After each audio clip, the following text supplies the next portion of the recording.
What scares us most isn't always what happens in the dark, in isolated places, to people we don't know. Sometimes the most unsettling things happen right in the middle of your everyday life, in your living room, and nobody can explain it. November 22nd, 1987, Chicago, Illinois. It's a Sunday evening. Thousands of families across the city are settled in for the night.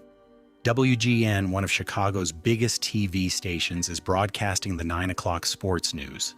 Anchor Dan Roan is mid-sentence talking about the Bears game. And then the screen cuts to static. For about 15 seconds, nothing. Just noise.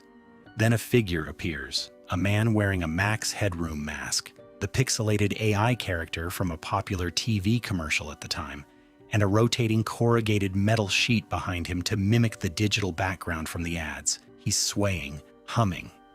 The audio is distorted and high-pitched. He says nothing coherent. He laughs. He rocks back and forth. After about 28 seconds, the WGN engineers managed to cut the signal and restore the broadcast. Dan Roan came back on screen, visibly shaken, and said, and this is a direct quote, "Well, if you're wondering what happened, so am I." Most people assumed it was over, a prank, a strange blip, but it wasn't. Later that same night, PBS affiliate WTTW was broadcasting an episode of Doctor Who. Families watching it saw the exact same thing happen again. This time it was almost 90 seconds long, and this time he talked.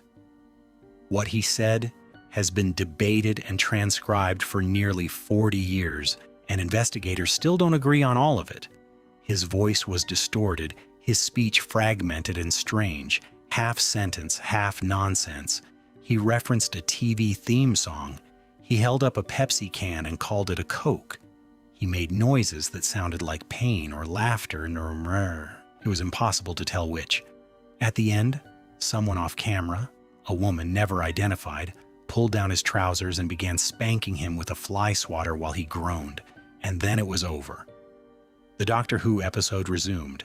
The FCC launched an immediate investigation. Hijacking a broadcast signal is a federal crime carrying serious prison time. They found nothing. To intercept and override a television broadcast signal in 1987 required significant technical knowledge, expensive equipment, and the ability to physically position that equipment within line of sight of the broadcast tower, which for WGN was on the Sears Tower, one of the most visible and heavily monitored buildings in Chicago. Doing it once was extraordinary. Doing it twice in one night on 2 different stations is astonishing. Engineers who have studied the case say it required a level of technical expertise that pointed to someone who either worked in broadcasting or had deeply specialized knowledge of how the systems worked. The woman with the fly swatter has never been identified.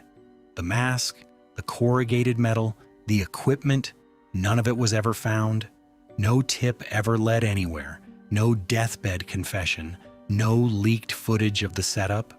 37 years later, the identity of the Max Headroom hijacker remains one of the only unsolved broadcast intrusions in American television history. Whoever did this likely spent months preparing.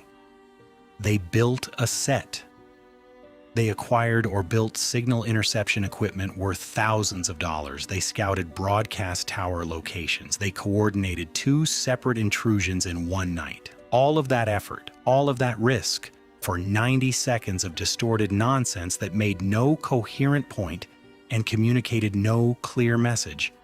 Either there was a meaning that nobody has ever decoded, or someone went to extraordinary lengths purely to make people feel exactly the way everyone who watched it felt, unsettled, confused, and watched. If that was the goal, it worked.